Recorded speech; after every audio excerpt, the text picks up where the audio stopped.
see Tom DeLay, who was then the majority whip in the House of Representatives. And I wanted him to hear directly from Mr. Wei about the situation in China. When I was in politics in New York, we had a saying that if you want to know who's going to win a horse race, don't ask a tout, ask one of the horses.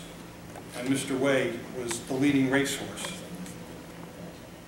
So I admit, when we went to see DeLay, I was surprised because Mr. Wei gave a very thorough explanation of the nature of doing business in China and the mindset and activities of the business class there, what the princelings were up to, what others were up to in business and economics.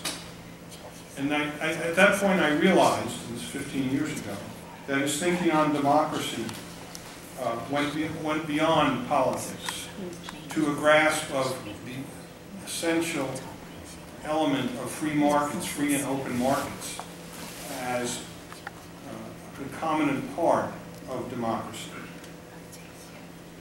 So the award today is the Economic Freedom Award, and it isn't a non sequitur.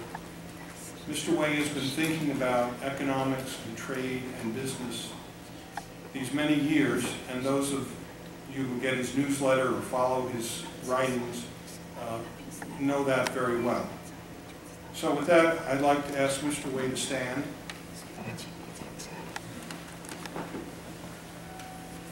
And let me read the award.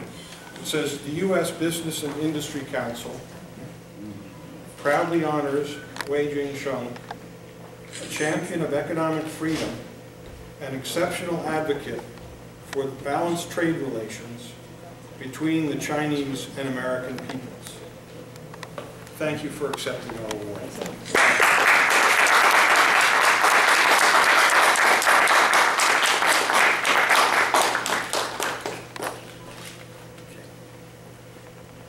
Mr. Wei will now deliver several portions of his speech, and because we're running so late, Ms. Wang will then interpret those portions and continue with the speech in English. In other words, we will have the full Chinese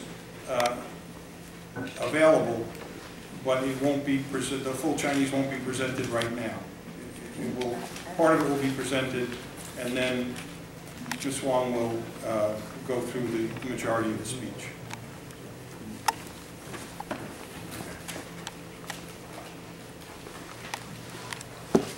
首先感谢这个工商业委员会今天给我颁发2015年的经济自由奖。Thanks to the United States Business and Industrial Council for honoring me this 2015 Economic Freedom Award here. Thank you all for attending this conference. 谢谢大家来参加这次会议。我想讲的主题仍然是贸易和人权。The topic I want to talk about is still about trade and human rights. 有人会笑起来说：“你讲这个话题都讲10几年了，你早就知道了。”但是我讲错了吗？ Some people may start to laugh. You have been talking about those two topics for more than 10 years. We already know. But what I said wrong? 10几年前他们说我错了，中国共产党说我错了，美国的大企业说我错了，所以克林顿总统和国会里的多数议员也都说我错了。 More than 10 years ago, they said that I was wrong. The Communist Party of China said that I was wrong.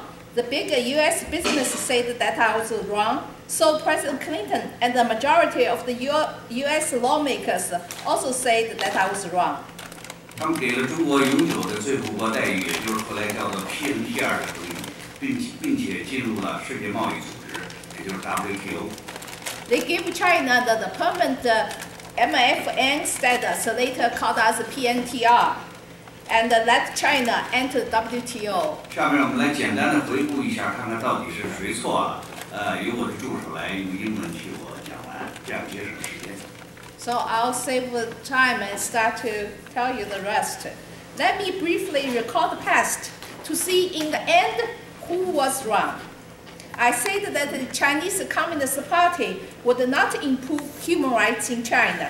just because it got PNTR and entered the WTO.